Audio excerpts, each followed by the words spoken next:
I guess this is one last one before you call it a day, huh? Yes. Okay. Got the lyrics here to the new album. Is that, I take it it's already completed then? Oh, yeah. Yeah. Sorry about the state of them, but it was something we didn't actually have with us, and I thought if we're going to be playing the record for people, we better have the lyrics, so we put it together late last night. Just looking at the titles, though, it seems like it's along the same lines as Voice of America. Yes. And Sun City. Yes. Maybe you could elaborate a little bit more? Well, it's a continuation of my work for the last few years. A little bit different in a few ways. Musically, it's a little different. I produced it a little bit differently than I have been doing.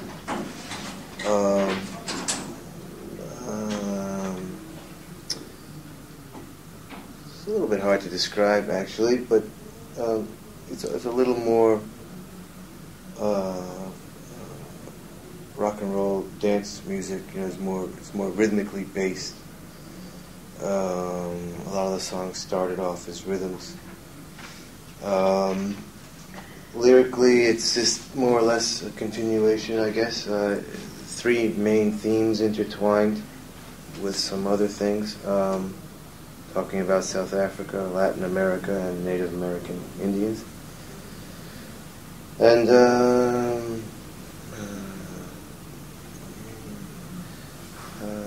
done a few more things in that combination of first and third person that I really haven't done very often. The only time I can remember actually was on Los Desaparecidos on Voice of America. I have 3 songs in that style, which I find very dramatic, actually. Yes, very moving, actually. Yes, me too. Very satisfying, although they are incredibly difficult to write, because you have to really live it and become someone else in addition to yourself. But in the end, yeah, they're very satisfying. I'm very happy with it. Do you ever worry about sounding false or pretentious, trying to put yourself in somebody else's shoes? Or you say basically you've been satisfied with what you've done, and I can attest to that. It almost, it kind of brings a sort of tear to your eye when you listen to that song. But do you ever, when you're writing it, tend to feel somewhat pretentious? Well, if I felt that way, then it's not finished. That's the art of what we do. And sometimes it takes that direction where you need to become someone else to get to the truth of who you are, or the other way around. The deeper you dig inside, you find that common ground. It involves a little bit of living with the culture, and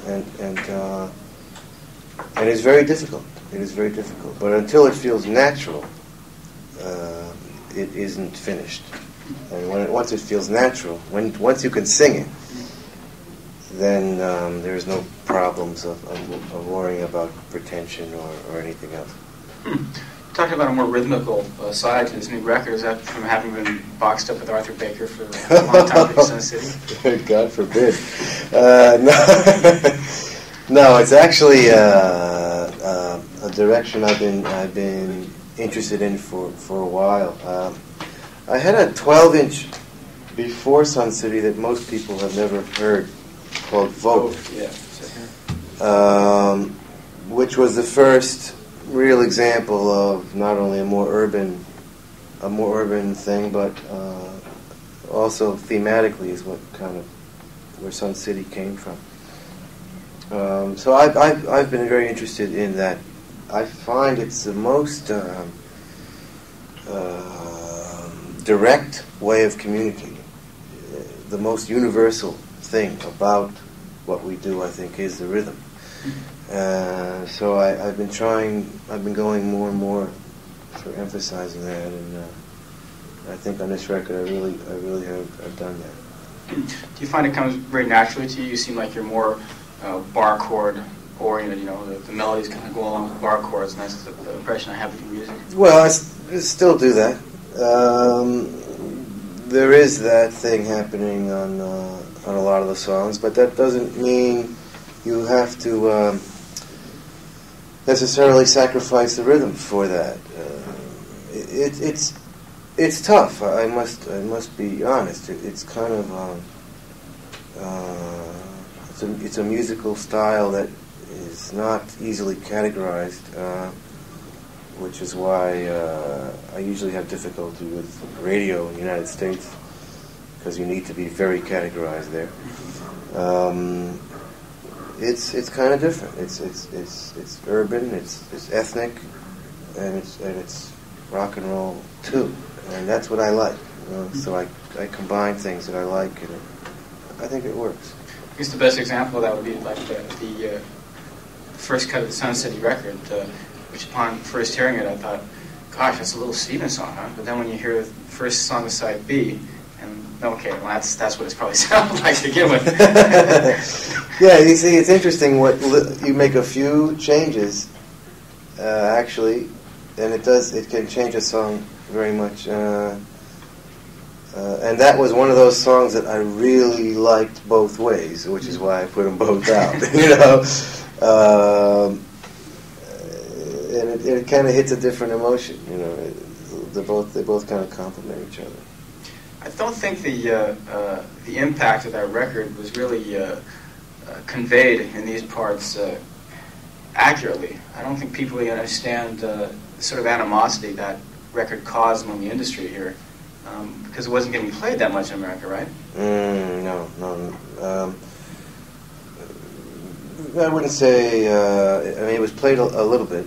But, yeah, people basically knew about it, but a lot of radio stations just simply refused to play it. No, most people who actually know the song know it from video play. Is that right? Yeah, we were very fortunate. MTV, who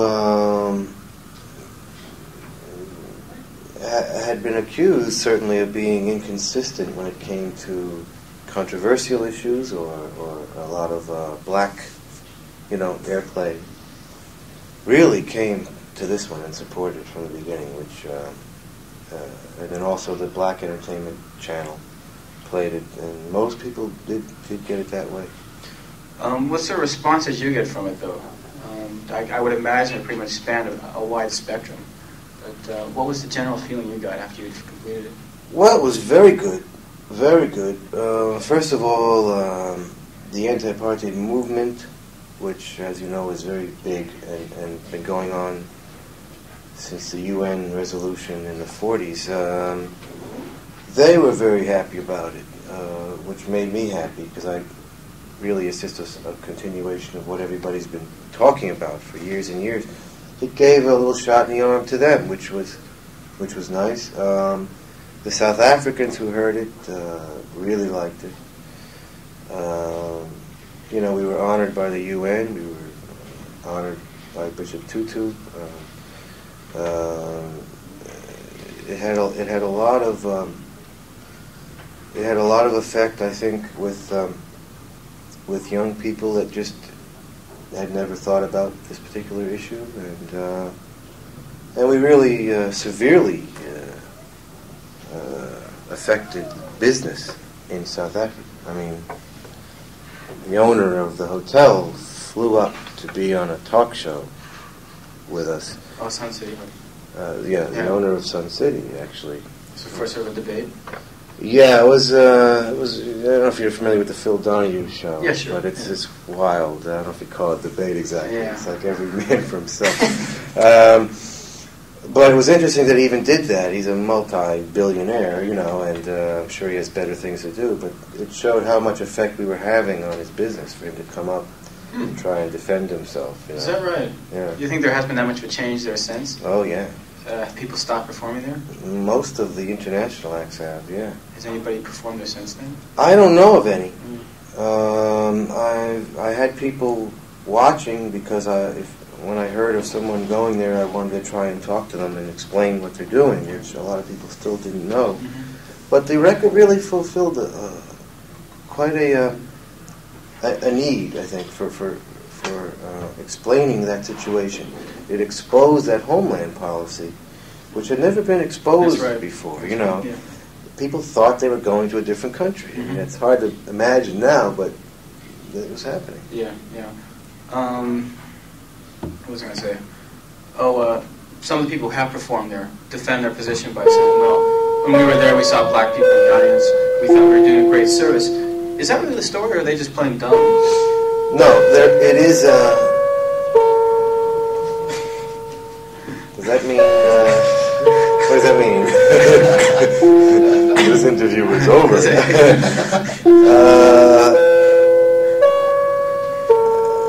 They dress up the homelands.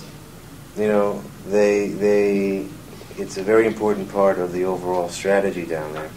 So they're integrated, and the black people are able to vote and all of that, which is just window dressing on the same disgusting apartheid system. They took away their citizenship, you know, made them stay in these desolate areas where there's no work, there's no health care, there's nothing there, except that they are integrated, you know, great. You know, and in Bophuthatswana, of course, they dress up black people for blackjack dealers, you know, and that's their show of progress.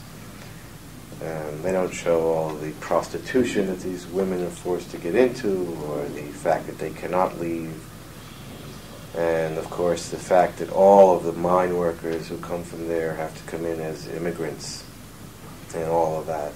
So it was, you know, superficially you could be fooled if you just went to Sun City. But if you go a mile down the road where the black people are living and see how they're living, it's very, very clear what's going on. So people who performed there just simply didn't take the time and trouble to look into what was going on. I think that was basically the case. No ill feelings on their part? From me to them.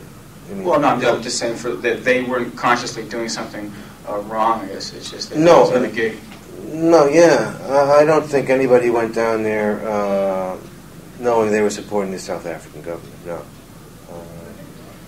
But they certainly made it easy by paying people $200,000 a day. You know. Well, the thing certainly has caught fire with, you know, the other day Barclays Bank of London having pulled out, and, you know, since the Sun City thing, so many corporations have been pulled out. Could this thing have been a real turning point, the Sun City project? It was an additional shot in the arm to something that was coming, I think. I think from what people tell me, it did help. But certainly only one of many, many things that's been going on. And we kind of got to keep our eye on the ball. There's much, much more that needs to be done. Even in the United States, with all the companies who have divested, most of it is phony divestment. We must recognize that. The parts and the products are still going in. I think it's only Kodak that I can think of offhand who said no products. You know, not only is our name going, but our products are going. That's real divestment. That's what we need in the United States. That's what we need in Japan. You know, Toyota, for instance, very, very big industry down there. Whether it's technically called Toyota or not, the parts and the products are being sold. Nissan is still sending parts down for the military vehicles down there. You know, there's still $1 billion worth of business going in, and probably double that coming out in terms of Japan minerals, buying minerals. So it's very serious for Japan as well as other countries to recognize that we've just begun. And it's a symbolic beginning, and that's important. That is important, but it's only symbolic. Until there's real economic pressure, there's not going to be any change, and the murder is going to continue, which is continuing today. Is 10,000 people detained, and half of them are children, no matter what they say in the press, you know. terrible. It's terrible. But people, of course, are going to basically turn their back on those problems. They're not interested in the problems of South America or the Iran-Iraq war or, border skirmishes in Ethiopia or whatever. They'd much rather, learn about it through things like the Sun City Project, USA for Africa. How do you go one step beyond and really start inciting change, though? Well, all I can do is say this is going on, and then it's up to the people. I mean, that's where my job stops, and maybe yours begins, or certainly the continuation and the explanation. The media plays an important role in that. I think we have to keep, not only what I try and do in my work is not just suggest that there is a problem going on, but also that we must take responsibility for that problem. It's not just something 10,000 miles away. We are part of it. In the United States, certainly. In Japan, it's the same thing. Until the Japanese people say, we want complete divestment, because that is the right thing to do. And until we take responsibility for our governments and our multinational corporations' actions, then this is going to continue. But we have to recognize that it is our responsibility. It's not somebody else's. It's ours. How about the Japan aid thing?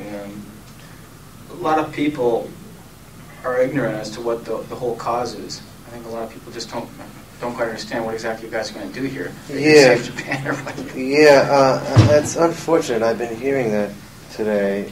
I suppose the publicity has not been properly done. It's the only thing I can think of. Let me just very quickly explain. First of all, what we're doing is bringing together an international concert and having it in Tokyo, which does not happen very often, I understand. We have a band from the Soviet Union, Africa, Japan, Great Britain.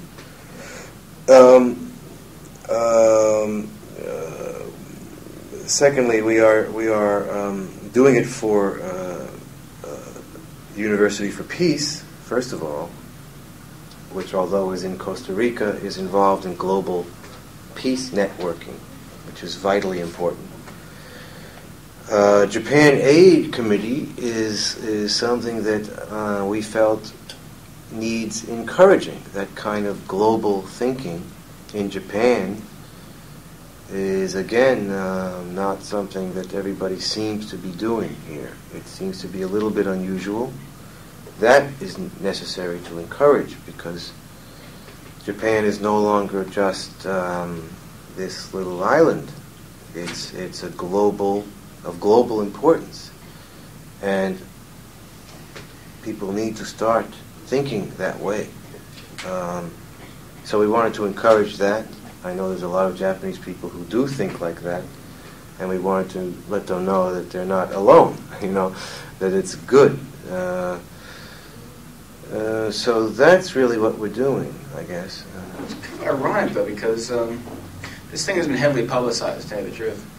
It's being sponsored by one of the major television networks here. And on late night TV, there, when you watch late at night, every 15 minutes there's a 15-second, 10-second spot for Live Aid. And they show the pictures of all you guys, but they don't, there have been little interviews here and there. I think you guys did one interview section that was kind of cut up and run on different television programs. But I don't think the gist of the project was ever really conveyed. It just almost seems to be like a big money concert or something, a big, or a minor Woodstock, I guess you'd say. Well, all I can say is it's not a commercial endeavor. It's a benefit concert, and I don't really know why that wasn't conveyed exactly. I wasn't here, but I hope that gets corrected by the time we leave, at least. I think it's partly the fault of the press here, because there's not really a serious music press here. It tends to be pictures, you know, stories about you know, where you bought your guitar, who's performing with who now. Yeah. Well, I would hope that the show would be interesting enough for people to want to come anyway. I think it's an interesting show, even if it wasn't for anything, you know. But it does so happen to be for something vitally important, and I hope that gets conveyed. And this hasn't been done elsewhere. This is the first time you put on a concert of this scale for the what is it, University? For the University for Peace. Yeah. So yes, this is the first one, and I can't think of another concert where you had a Russian, American, Japanese, African, and English together offhand. You know, which is interesting, I think. Where was the turning point in your life? I mean, Voice of America was kind of not that much stylistically, but in terms of the lyrical content, quite a bit different from Men Without Women. Yeah. It didn't have the political bent of Voice of America. I didn't know for you, at least. Where was the turning point? You said Vote, I think, was the first real... well, Vote was after... Voice of America. Yeah. That was... ever since I decided to do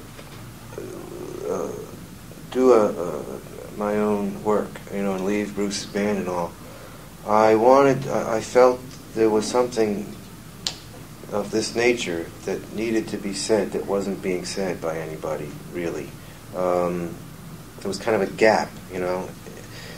And but I felt on my first record it would have been, it just didn't feel comfortable to jump right into it. I thought, well, I'm kind of starting all over again, and I want my first record to be just a basic introduction to who I am and my values and what who I am, rather than necessarily what I think, which I felt I had plenty of time for. So I kind of intentionally kept the first record more or less about why I do what I do. You know, the motivation for being a writer, for being in a rock and roll band, and what goes with that and all of that. So,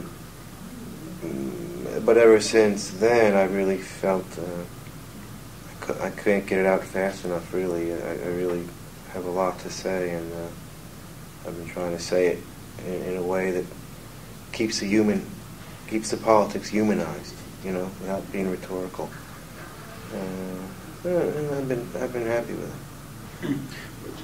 Was there any real turning point, though, when you decided it was time to after you finished the first album? Then? Oh no, it was during the first record. I mean, during the first record. Oh yeah, I mean, actually, the first song is pretty much about imminent nuclear holocaust. Flying in a bit of fire. Yeah, you know, and apathy and all that. But the decision to write politically really came from just being in Europe a lot and getting a whole different perspective on the United States. You know, being outside it, and that came early on. You know. But it's basically the direction you're going to be sticking with for quite a while. As long as it's on my mind, you know, and as long as I feel I have something new to say with it, yeah, I don't know, you know.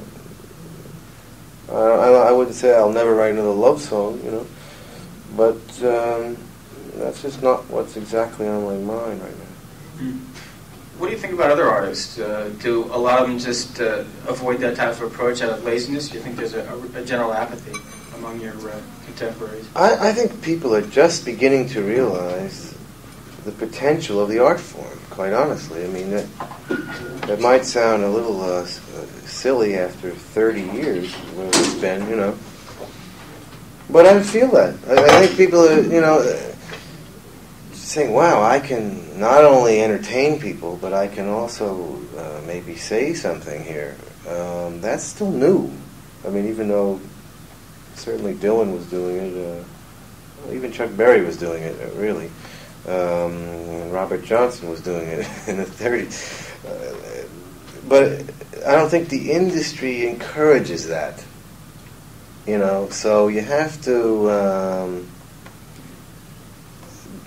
be a little bit out of the mainstream, maybe, to do it. You know, you have to, I mean, to recognize you can do it. You know, you have to be separate from the show business that is encouraged, you know, entertain and be a... that still goes on. You know, I was lucky, I think my generation in particular, which I guess would be the third generation of rock and roll, we were able to grow up with it being a lifestyle. You know, it wasn't show business for us. It never has been. You know, not different on stage or off stage, or it's all the same thing to me. So we were kind of lucky that way. And so the artistic side of it, which is basically writing about what you think, comes very naturally to me. But I don't think it comes naturally to everybody. I think you're kind of manipulated in one direction, and there's a place for entertainment. Don't get me wrong. I really, there's nothing at all wrong with that. But I don't think it has to be just entertainment all the time. You know, that's only realizing a small part of the potential of rock and roll. Have you ever sensed a dilemma in that maybe what you're doing is a bit too overbearing, and maybe it lacks entertainment value? Have you ever thought about that? I think about that, yeah, and I don't. I do everything I can to avoid that. I try and make the music as strong as the lyrics. You can just dance to the music if you want to, or just listen to a guitar solo. You don't have to hear the words to really enjoy it, you know. And the lyrics are very difficult to write because I don't want to be vague. And I don't want to be rhetorical. And that's a tough line to walk, you know. But I don't care if it takes me months and months to write a song, whatever. It's worth it, because I think I'm saying what I want to say without it being a one-way conversation. I don't want to have a one-way conversation. You gotta have some space for the audience to participate, and I try and do that. I've always found it very disturbing because something like Sun City, the sound of it itself makes me feel so good, but when you listen to it, what comes to your mind is heads being broken open, trucks on fire, riots, people being pushed around and stuff. It's these sort of visions that are clash with that feeling inside that you really feel invigorated, you know, and it's this... Well, that's not a contradiction, you see. That's called motivation, because you're feeling good, I think, about being part of the fight against those pictures, you know? The fact that you're aware of those pictures, believe it or not, I don't know how many people realize this, but they become part of the fight against it just from being moved like that, you know? You can't help it. Yeah. You're being moved in a direction that's what motivation is all about. You know, it starts off with feeling good, really, you know, feeling active, feeling, you know, awake, you know? Yeah. That's where it starts. It's the same thing with the last track of Voice of America, the Undefeated.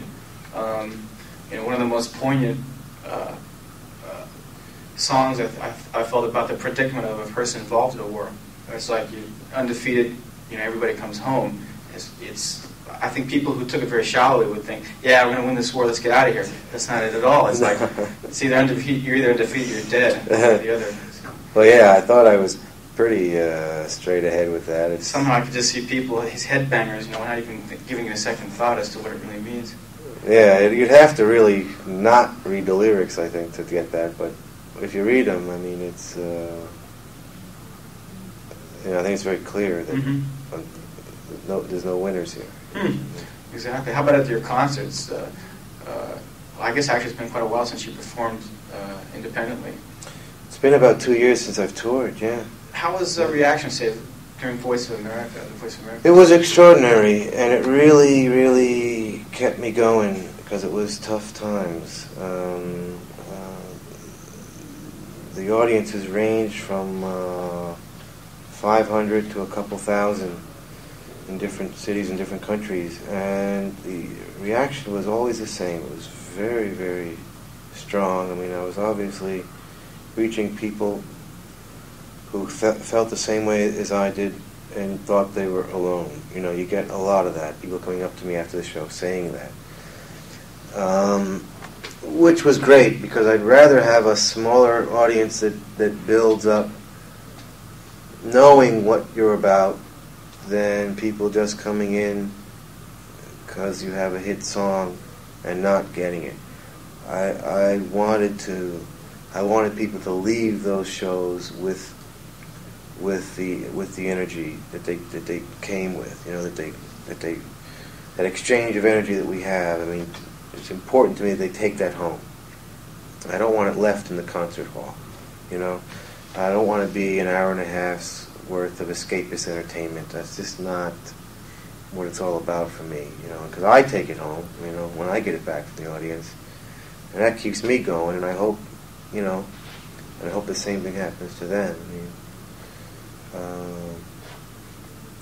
I don't know what's going to happen here. Obviously, I think it's a shame that my first time here I have to play a stadium, but at the same time I am glad I finally got here. You know, so you give some and you get some, but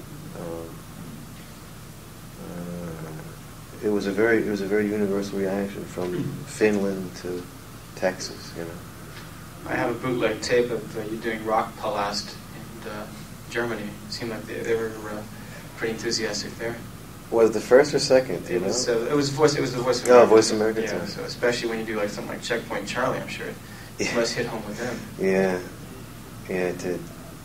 Did you get much reaction to that there? Oh yeah.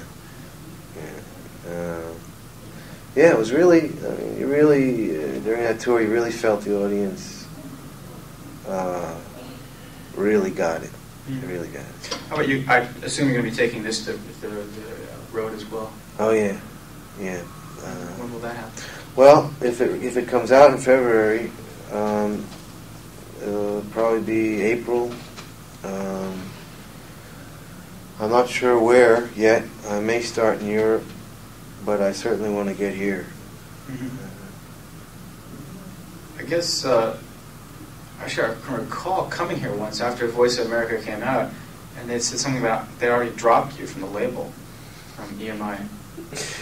Well, it was rather indelicate. Well, no, I sort of berated them about that, and I said somebody's going to pick you up, and they said, well, there's nothing we can do. You know, the head office makes these decisions. We had EMI has 3 companies in the U.S. Mm-hmm. Capitol, EMI America, and Manhattan. I was with EMI America, and I had a bit of a problem with those people. And the guy who signed me was leaving the company, and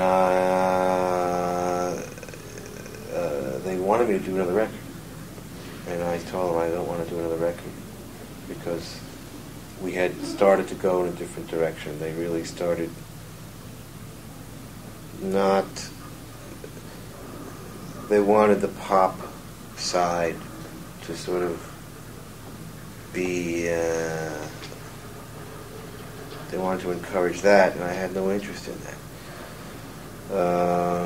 No really bad feelings, but I just didn't feel comfortable there anymore. So before the guy who signed me left the company, I said, "Get me released," which he did. Ironically enough, I re-signed with Manhattan.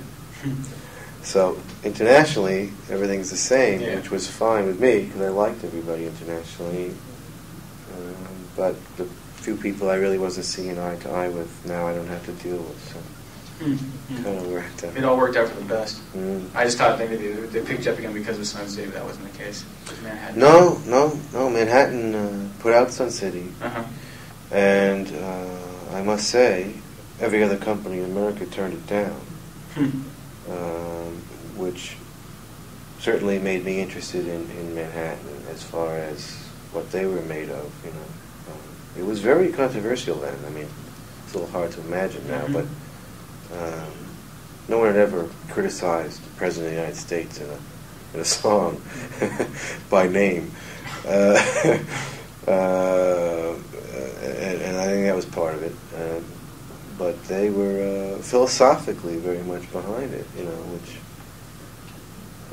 is why I was interested in re-signed with them for myself. You're pretty much considered a troublemaker elsewhere, though, huh?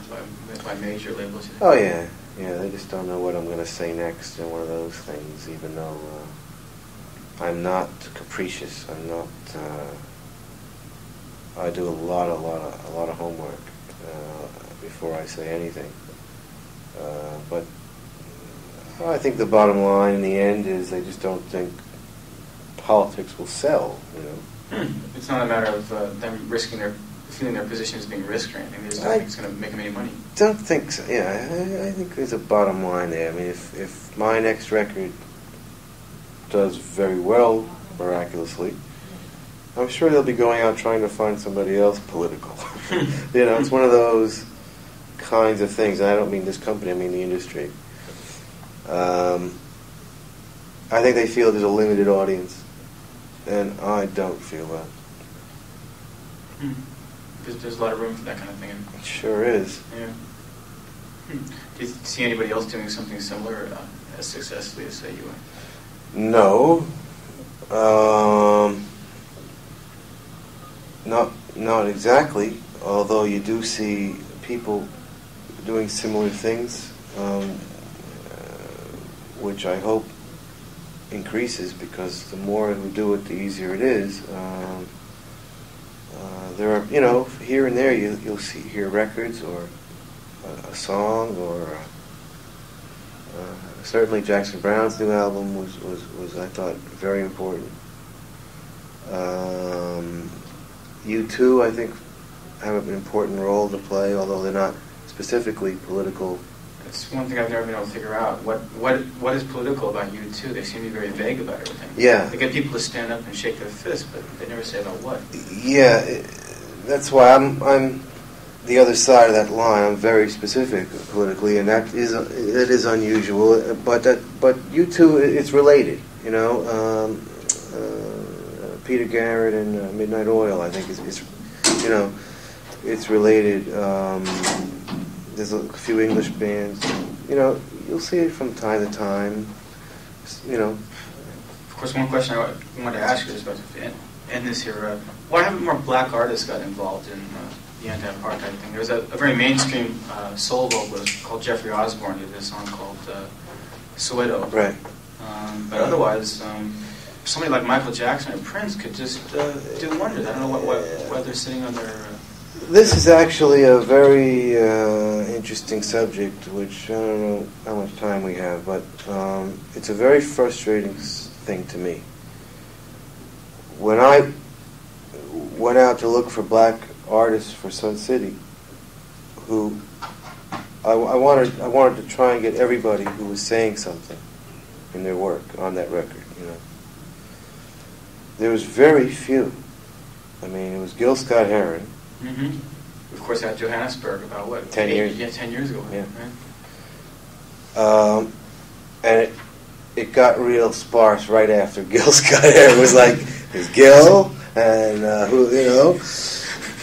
okay, there's some rappers, that saying some things, and Miles Davis lives it. He doesn't have to say anything. But after that, that really made me angry. Mm-hmm. To think that after all this time, that whole part of the business is just terrible. There's a terrible gap that seems to continue with black so-called artists being forbidden to be artists. It's like straight to Las Vegas for black people here. They seem to be you much know? more victims of the showbiz syndrome. Oh, it's endemic. I mean, you know, and I get crazy about the subject because I don't understand it. I mean, there's some understanding about survival. Everybody understands that, you know. Yeah, you do what you can to survive, and there's a lot of problems in the black community that there isn't in the white community as far as freedom. But the middle class, which is actually where most political involvement comes from, and I think always has in history, because everybody else is too busy trying to feed themselves. Yeah. There's been a black middle class for quite a while here, and you would think that why isn't there more, you know? And you see, you know, Whitney Houston, who is one of the most talented people I've ever heard. First album is incredible success. What is the first thing she does? A Pepsi commercial. Yeah, exactly. You know? Mm-hmm. And I went crazy when I saw that. It was like, I'm sure there's advisors around her who mean well. I mean, her family's involved and everything. It's not just these greedy, cigar-chomping businessmen. You know, it's people who love her. And it didn't occur to them that there's an alternative to a Pepsi commercial. You know, that's when you've made it, that's what you do, you know? What about saying something about what you really feel, or trying to expose some problem or deal with some...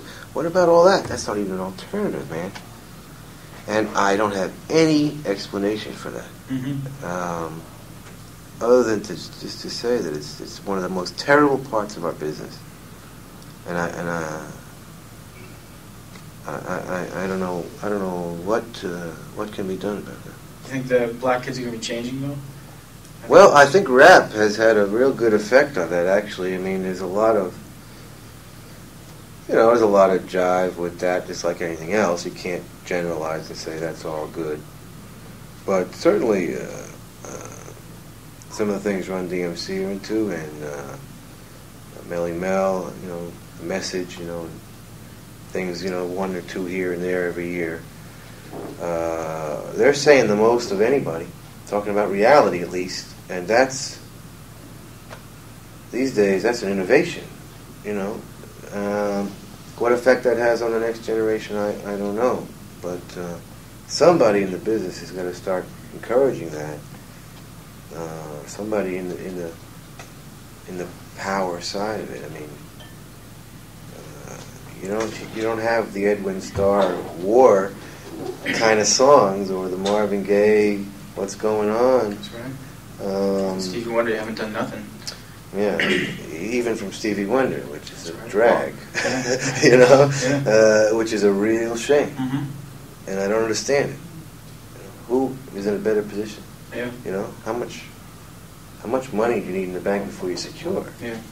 That's not the question anymore. Let's face it. You know? All right, I guess on that note, we'll stand this 6 o'clock. Well, thanks a lot for the time and everything. I Sure. brought you a sample of the magazine, but I'm not actually an employee of the magazine. I came straight from home today, so I wasn't able to pick one up. It's called Rocking On Magazine. So you living here? Or? Yeah, I live here, and I translate and interpret for a living. Huh? Yeah, so actually a lot of times I'll interpret the interviews, but they knew I knew a lot about you, more than anybody else at the office there, so that's why they had me come in today. Well, I'm glad you did. Yeah, You it was really did. good. Sorry you're not feeling well. I hope you're okay. Yeah, well, thanks a lot. Hope you're okay by the weekend. That's right, big concert. Yeah. How long are you going to be performing? On stage? Oh, geez, I think it's like half an hour. Is that right? Day. Yeah. What kind of stuff are you going to be doing? I'm going to be doing a few of the new ones, and some of Voice of America. I might do Sun City one of the days. I don't know. Okay. That'll get the people in the mood, I suppose. Yeah, there's a lot to say in a short time. Yeah, really. You know.